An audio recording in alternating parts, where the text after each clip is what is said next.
픽 5픽입니다. 오늘 픽한 6개 키워드부터 살펴보시죠. 먼저 첫 번째 키워드 보겠습니다. 노부부의 손. 이 손 덕분에 목숨을 건진 이야기입니다. 어선 위에서 한 남성이 바다 쪽으로 손을 뻗고 있습니다. 발을 헛디뎌 바다에 빠진 부인의 손을 잡고 있는 건데요. 이들은 문어잡이를 가던 중이었습니다.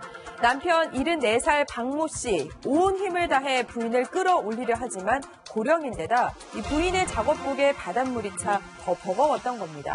그럼에도 5분을 넘게 손을 놓지 않았고 마침 주변을 지나던 해경에 의해서 무사히 구조됐습니다.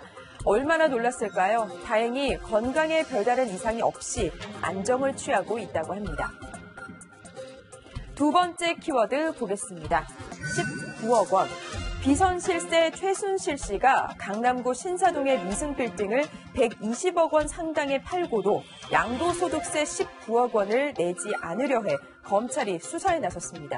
그런데 딸 정유라 씨 측은 압수수색하는 과정에서 강압 행위가 있었다고 주장하고 있는데요. 이 셋째를 출산하고 난소 제거 수술을 한 뒤 옷도 제대로 안 입고 있는데 남자 직원들까지 들어오려 했다. 영장 없이 위치 파악해서 왔다는 겁니다. 여기에 검찰은 영장 집행 고지를 했고 정 씨가 옷을 입고 자발적으로 문을 열어줘 여성 수사관이 참여했다고 반박 자료를 냈습니다. 앞서 지난 8월에 공개된 최 씨의 옥중 편지에는 건물이 팔릴 것이다. 현금으로 찾아 갖고 있어라라는 빌딩 매각 관련 내용이 담겨 있었습니다. 세 번째 키워드 보겠습니다. 로봇 집사. 이 귀여운 강아지들이 뼈다귀 모양의 장난감을 따라 마구 뛰어놀고 있습니다. 이 스스로 굴러다니며 운동을 유도하고 또 강아지의 하루 일기를 써놓는 인공지능 장난감입니다. 이 외출한 주인과 영상통화를 시켜주고 집 밖에서 스마트폰으로 사료까지 줄 수 있는 펫시터 로봇까지 이 밖에도 배설물을 자동으로 치우는 청소기까지 나왔습니다. 반려인구 1,500만 시대, 이 로봇 집사 덕에 마음 놓고 외출할 수 있을 것 같네요.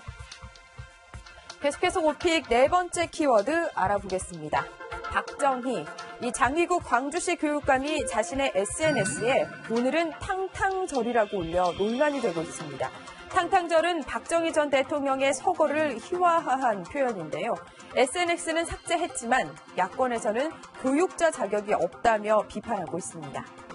다음 키워드 비만과 폭음입니다. 이 정부의 국민건강영양조사에 따르면 30대 남성의 절반은 비만, 여성의 음주율도 역대 최고치로 드러났습니다. 이뿐만 아니라 청소년의 우울감도 심각한 것으로 나타났는데요. 국민 건강에 빨간불이 켜졌습니다. 안전훈련, 오늘부터 닷새가 재난대응 안전한복훈련을 실시합니다. 올해는 다중이용시설에서의 대피훈련이 강화된다고 하는데요. 만약 계시는 곳에서 훈련이 진행된다면 적극적으로 참여해 주시길 당부드립니다. 지금까지 오늘의 픽, 5픽이었습니다.